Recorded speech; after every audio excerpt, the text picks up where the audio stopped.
The house on Hawthorne Street was the kind that held its breath. Tall, ivy-clad, with narrow windows and creaking floors, it looked more like a painting than a home. When Martha first saw it, she felt something tighten in her chest. Not quite fear, but a weight she couldn't place. Still, she smiled. This was Alex's house, his childhood home. And now, it was theirs. It's not as creepy once you're inside, Alex said, carrying two boxes through that front door. You get used to the floors and the silence. Martha forced a chuckle, hugging her coat closer around her. The place smelled like varnish, dust, and something older, like time gone stale. In the foyer, a wide staircase curled upward, and to the left, a narrow hallway led toward the back of the house. The only door that stood out was the one under the stairs, heavy, wooden, and shut tight with a brass padlock. Alex caught her looking. "That's the basement," he said, voice neutral. "Just storage, old junk, nothing worth seeing." She nodded. "Why the lock?" He didn't answer right away. "Just don't go down there, Martha, please." He didn't sound angry, not even secretive, just tired. "Sure," she said, keeping her tone light. "No problem." He smiled at her then, and the tension seemed to dissolve. They carried in the rest of the boxes, made awkward jokes about ghosts and creaky pipes, and ordered Thai food they ate cross-legged on the floor of the empty living room. That night, Martha couldn't sleep. The wind pressed against the windows, and the old radiator hissed intermittently. Alex was fast asleep beside her, breath steady. She lay on her side, watching the dark shape of the door across the bedroom. Somewhere below them, a floorboard creaked. She tensed. It came again, a slow, deliberate creak, like weight shifting on wood. Then silence. A pause. Then a faint metal sound, like something being unlatched or dragged. She slipped from the bed and tiptoed to the hallway. The house was dark, save for the moonlight spilling through the landing window. At the bottom of the stairs, that door, the door, was slightly ajar. Not much. Just enough to show a line of black. A chill prickled her spine. Before she could move, it closed again. Click, as if it had never been open. The next morning, Martha made coffee while Alex read emails at the kitchen table. He looked worn, eyes shadowed, hair uncombed. "I didn't wake you last night, did I?" he asked. She shook her head. "I slept fine." He nodded, distracted. "I've got to go into the clinic. Might be late." "Okay, I'll start unpacking." He stood and kissed the top of her head. "Don't overdo it." After he left, the silence returned like a thick coat draped over the house. She moved from room to room, opening boxes, arranging books, testing lights. Most of the switches worked fine, except one in the hallway, near the basement. She flipped it, but nothing happened. No hum, no bulb flicker. She frowned, opened the small fuse panel in the wall. Everything looked normal, but the light down there didn't work, which meant if it ever needed fixing, I'd have to go down there. She caught herself thinking it and laughed. How ridiculous. It's just a basement. Still, she glanced once more at the locked door. That afternoon, a storm rolled in. The rain drummed against the windows and thunder cracked in the distance. Around 5 o'clock, the power went out. Martha stood in the hallway with a flashlight, staring again at the basement door. "Just check the fuse box," she told herself. That's all. The padlock was gone. Her heart thumped once, hard. She pressed her ear to the door. Nothing. Silence. Slowly, carefully, she pushed it open. The stairwell beyond was steep and dark. The smell of cold cement and rust hit her immediately. She hesitated only a moment, then descended. 10 minutes later, the lights blinked back to life. Martha emerged from the basement, pale and silent, hands cold, heart pounding. She turned the lock back in place and slid the padlock shut. Her fingers shook only a little. When Alex came home later, dripping wet and shaking off his coat, he noticed the warmth in her voice, the forced calm in her smile. "We lost power," she said. "I checked the fuse box, but it came back on its own." He paused, glancing toward the basement. "You didn't go down, did you?" "No," she said easily, sipping her tea. "Didn't even try." The next morning was unusually bright. A streak of sun sliced across the living room floor, casting long shadows from the boxes Martha had left unpacked.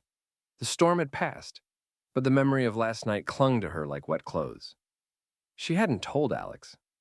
Not about the open lock. Not about the stairs that groaned under her feet, or the rows of cardboard boxes with fading labels, or the metal cabinet at the far end of the basement with its heavy drawers and folders that whispered when she opened them. He didn't ask again either. He'd come home tired, kissed her forehead, and gone to bed early, as if nothing unusual had happened. But it had. And now she couldn't stop thinking about what she'd seen. There were photos, dozens of them, pinned to a corkboard, some printed in black and white, others faded with age. Women, all women. Some smiling, some in formal portraits. One looked like a driver's license photo. Names were scribbled beneath them in Alex's handwriting. In the far left corner, a name she hadn't expected, Laura Mason, and beside it, a small note. Disappeared, 2018, last seen at Carter Family Home. Martha had stared at it for a long time, her pulse loud in her ears. She remembered that name, Laura Mason. A missing person flyer had been up for weeks at the campus library where Martha used to study. Laura had vanished without a trace. Rumors back then had hinted at an abusive boyfriend, but no one was ever arrested. She hadn't known Laura had been connected to Alex. Martha spent the morning pacing. She thought about calling someone, her sister maybe. But what would she say? That she'd found her husband's secret murder board in the basement. She wasn't even sure what it was. Maybe it was something else. Maybe he was researching something. Maybe it was for work. She almost laughed. Yeah, sure. Because surgeons keep case files in locked basements with newspaper clippings and pins on maps. At noon, Alex called. He was staying late again. Emergency surgery. Martha only nodded into the phone, eyes still on the basement door. When she hung up, she grabbed a notepad and went downstairs again. The air was still damp, heavy with dust and metal. She clicked on her phone's flashlight and moved carefully. The boxes were labeled with odd codes. WM12, RCP5, INT. She opened one and found newspaper articles cut with precision. Headlines leapt out. Woman vanishes after evening class, foul play, not ruled out, no suspects, named in local missing case. Another box held cassette tapes, each marked with dates. She hesitated and then took one and slid it into the tape player on the nearby desk. A hiss, then a voice. Alex's voice. They think I don't remember, but I do. Every face, every question they didn't ask. Every time I waited for someone to knock on the door, and no one came. Pause, static. I don't know what's worse, the silence or the pretending, but if I forget, it all comes back. And if she finds out, I'll have no choice. The tape clicked off. Martha stood frozen. She gathered what she could, a few printouts, a photograph of Laura, and a map of the city with red dots marked in pen. She carefully returned everything else as it was, then locked the door behind her. She used a kitchen knife to scratch the lock gently, to give it a worn look, as if it had never been disturbed. That evening, when Alex returned, Martha was at the stove stirring soup she hadn't really cooked. You okay? He asked, coming up behind her, resting a hand on her shoulder. She smiled without turning. Fine. Power's back, by the way. Yeah? He poured himself a glass of water.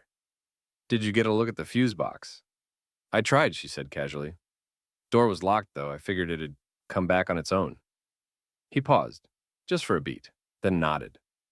Smart. It's probably just an old wire anyway. She forced herself to hold his gaze. You ever think of renovating the basement? Alex sipped. Nah, too much work, and honestly, I don't like being down there. That at least sounded true. Later that night, as he slept beside her, Martha lay wide awake. She'd copied the names from the board into her notebook. There were 8, including Laura. And someone named Rebecca C. That initial matched the RCP5 label on one of the boxes. The puzzle was forming, slowly, quietly, like a painting under layers of old varnish, waiting to be uncovered, and Martha, for the first time in her life, was starting to wonder what kind of man she had married. Martha sat at the dining table, surrounded by printouts, scribbled notes, and 3 red pins from Alex's map. Her phone buzzed with a reminder about groceries, but she silenced it. The silence in the house was no longer comforting. It was full, heavy. She couldn't get the photographs out of her mind. The faces on the wall weren't just random women. She was sure of it now. There was a connection, however obscure, that linked them all. She had names for 4 of them. She'd spent hours cross-referencing the scribbled notes with local news archives, public police records, and digital newspaper clippings. Everything fit in a loose, haunting pattern. Laura Mason, Rebecca Cole, Natalie Pierce, Danielle Reed. 4 women. All vanished over the last 10 years. All under circumstances vague enough to be ignored by the evening news after a week. No bodies, no suspects, no closure. And now, their pictures were in her husband's basement. She leaned back in her chair and stared at the one that rattled her most. Laura. Blonde with narrow eyes and a soft smile. The image was low quality, clearly printed from a scanned file, but there was a familiarity to it, a story Martha had half forgotten. Laura Mason had been a graduate student. She disappeared during summer break in 2018. Her last known location? A private family dinner, according to one article. The house listed in the background of the photo? A house on Hawthorne Street. This house. Martha stood abruptly. Her coffee had gone cold. Her chest felt tight, like she'd been breathing shallow for hours. She went to the bookshelf in the hallway where Alex kept family albums. It was one of the few parts of the house she hadn't explored yet. The albums were all thick, leather-bound, and carefully arranged by year. He must have inherited them after his parents' deaths. She pulled down Carter Family 2018. Photos of barbecues, holidays, blurred shots of his parents on the back porch, smiling at someone just off frame. Then a 4th of July party. Martha recognized the faded tablecloth still stored in the garage. And in the center of the group, Laura Mason, arm around Alex, both holding sparklers. Martha's hand trembled slightly as she turned the page. Laura appeared in 3 more photos. Then none. There was no note, no explanation. But now she knew 2 things for sure. Alex and Laura had known each other well, more than casually. Laura had been in this house, smiling, with his parents. And not long after, she disappeared. That night, Martha waited until Alex was in the shower and used the moment to search his office. She had never done anything like this before, never snooped through drawers or emails, but now she opened them methodically. No locked cabinets, but everything was too neat, too sparse. One folder caught her eye. Family affairs, private. Inside were a few loose documents, most medical in nature, lab results, old prescriptions. One name repeated across several pages. Margaret Carter, Alex's mother. According to these records, Margaret had been treated for severe depression and paranoid delusions in the final year of her life. One doctor noted, patient reports belief that her husband is covering up a crime, insists that the family is being watched. Another note, dated 3 months before her death, read, expressed fear of son being manipulated or used. Martha read the line 3 times. What had she been afraid of? Who was being watched? Later, in bed, Alex rested a hand on Martha's hip. You've been quiet lately. Just tired, she said. Maybe overwhelmed by all the boxes. And the memories. He kissed her shoulder. You sure this house doesn't creep you out too much? She smiled faintly. Only a little. He chuckled. I knew it. But her thoughts were far away. The voices on the tapes, the photos, his mother's medical records, Laura's smile at a summer party, the connection between the women, and that cold, deliberate voice on the recording saying, if she finds out, I'll have no choice. She was already past that point. She had found out, and she wasn't leaving. Not until she understood exactly who Alex Carter really was, and what he had done to the women whose faces now lived in her mind, staring from the wall of that basement like ghosts who refused to be buried. The smell hit her first. Dust, old paper, faint mildew. Martha hadn't been in her aunt's attic since she was a teenager. Back then it had been a place of hiding, a place to sneak up and read while the adults argued downstairs. Now it felt like something else entirely, a graveyard of forgotten lives. Her Aunt Ellen had looked confused when she showed up unannounced. Is everything all right? She'd asked, wrapping a cardigan tighter over her thin frame. I just needed to look through some of Uncle Daniel's things, his old notebooks. Remember the ones he used to keep in the attic? Ellen hesitated. Daniel never let me read those. Said they were unfinished. She sighed. They're still in the chest. I never threw them out. Martha had thanked her, then climbed the narrow ladder. She didn't know exactly what she was looking for, only that she couldn't ignore the name she'd seen scribbled on the back of a photo in the basement. Daniel Wilson, her uncle, her mother's brother. He'd vanished 10 years ago without a trace. Rumors said he'd been investigating something big, political corruption maybe. But the police had found nothing. No evidence, no body. Just an empty car and silence. Martha knelt by the chest and opened the lid. The notebooks were still there, leather-bound, worn, smelling of time. She opened the top one and began to skim. Most of it was rambling, scribbled names and half-formed ideas. But as she flipped through the pages, a pattern emerged. Names, dates, cross-references. In the margin of one page, circled twice, Margaret Carter, Alex's mother, and just below it, Richard Wilson, compromised. Her father. She froze. Another note written in all caps. If Margaret was right, the chain of disappearances wasn't random. It started in the medical sector. Private clinics. Something about a list. Martha turned the page. Margaret tried to warn someone. I think she went to her husband, then to her son. She disappeared 3 months later. Her death was no accident. Martha's hands trembled as she read the last line. The Carters and Wilsons are linked. Someone tried to end it in 2018. It didn't work. Watch the sun. The sun. Alex. Back in her car, she stared at the notebook in her lap, her breath fogging the window. It was no longer a question of whether Alex was involved. The only question now was, how deep did it go? That evening, Alex was sitting at his desk when she walked in. He looked up, distracted, and smiled. You okay? He asked. Just thinking. About what? She watched him. The soft lighting from the desk lamp made his face look younger, almost innocent. About families, she said slowly. About how much we inherit without knowing it. Alex raised an eyebrow. Philosophical tonight, aren't we? She smiled. Maybe. He went back to his screen. Martha stood in the doorway, notebook hidden under her sweater. Did your mother ever talk about my family? She asked casually. Alex didn't look up. Not that I remember. Why? She and my uncle knew each other. Did you know that? He finally looked at her. Something flickered across his face, gone in an instant. I didn't, he said. That's interesting. Liar. She felt it deep in her gut. He was lying. But his voice was calm, his expression open. And that was almost worse. That night, once he was asleep, she read through more of Daniel's notes. There were mentions of shadow funding, cover-ups, case numbers that didn't exist in public databases. But one line repeated itself in different places like an obsession. Someone inside turned whistleblower, then vanished.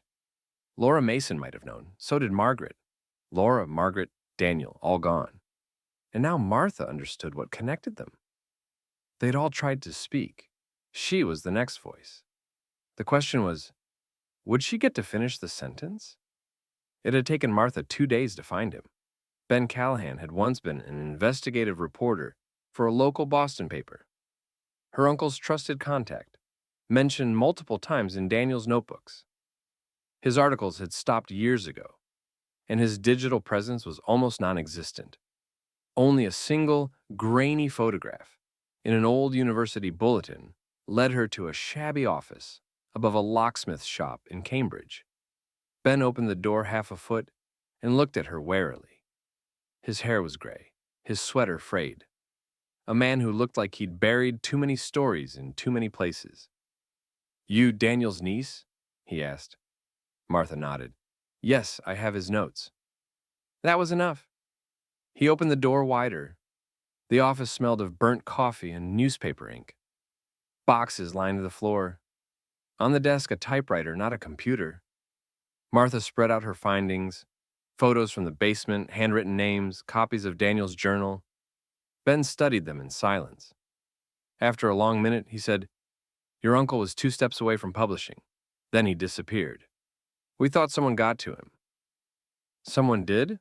Martha said quietly. Ben picked up one of the photos, the wall collage from the basement. This isn't just obsession, it's structure. He's not just keeping track of victims, he's mapping systems of control. Martha nodded. And you see that name? She pointed at one of the tags. Ben squinted. Laura Mason. Yeah, that was the student who went missing in 18. She was here, Martha said. At the house. I found photos. Ben went still. That ties it. Ties what? He leaned back. There was a theory Daniel and I had. We believed a small group of high-level professionals, doctors, attorneys, maybe even private contractors, were working together to eliminate people they saw as threats. Whistleblowers, mostly. Or people who knew too much? Martha swallowed hard. Like Laura? Exactly. We think Margaret Carter found out. She tried to warn Daniel. Then she fell down the stairs. Open and shut case, they said. And Alex, she asked. Ben hesitated. Your husband was barely out of medical school when all this was happening. But if he's keeping this stuff locked in a basement, he knows. The question is whether he's trying to expose it or continue it, Martha finished. Ben didn't respond. He helped her go through the audio tapes next. They worked late, playing clips, stopping at each mention of names or dates. Alex's voice was quiet, deliberate, often talking as if dictating to himself. You knew! June 4th, met with Dr. K. He still won't admit what happened in the lab. Keeps saying it was protocol. But Margaret didn't die from a fall. I know that. Laura found something in the files, and then she was gone. And now, the recording cut off. Ben frowned. He's not innocent. But he's not the killer either. He sounds torn. Like he's trapped in the middle of something. Martha shook her head. He brought me here. Married me. Pretended everything was normal. Or maybe he needed someone to finish what he started, Ben said. She stared at him. You think he wants me to find this? I think, Ben said slowly, he's trying to play both sides. And eventually that gets people killed. Back home, the house felt colder than before. Alex wasn't back yet. Martha stood in the middle of the living room, surrounded by silence, holding one final photo she hadn't shown Ben, one she'd found tucked behind the fuse box. It was of her, taken from a distance before she and Alex had ever met. She was leaving work, her head down, a coffee cup in hand. The angle was long lens, surveillance style. On the back, in Alex's handwriting, possible connection, monitor only. Martha sat down slowly. She hadn't just stumbled into Alex's life. She had been chosen. Whether as a pawn or a test or something darker, she didn't know. But now the pattern was clear. She was part of it. The house was quiet when Alex returned. Rain tapped softly at the windows, and Martha stood in the kitchen, pouring tea with hands that no longer trembled. Her notebook was tucked under the cutting board. The envelope for the reporter lay sealed in her bag. The hard drive with backups hidden in the vent behind the laundry machine. She was ready. Alex kissed her on the temple and gave her that easy smile she used to trust without question. Long day? Martha nodded. You could say that. They ate in near silence.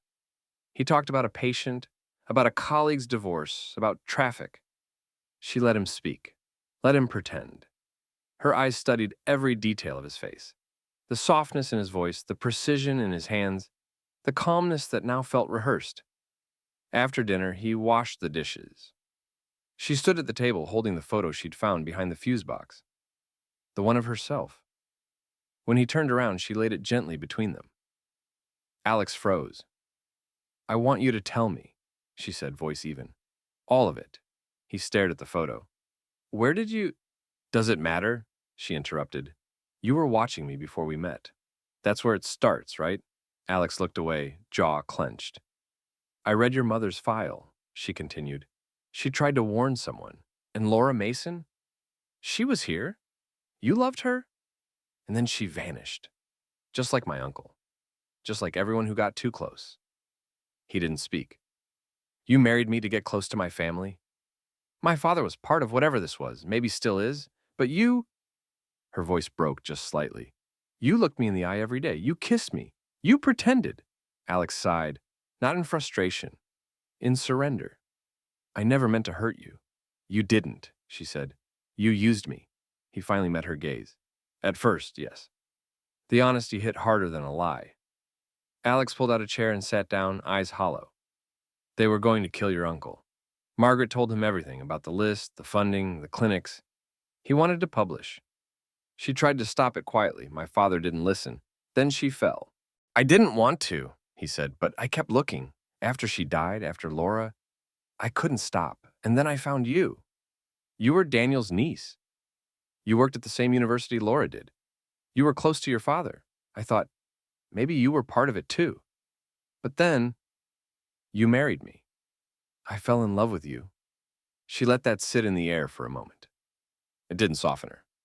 I recorded this, she said quietly. She gestured to the phone on the counter. Red light blinking.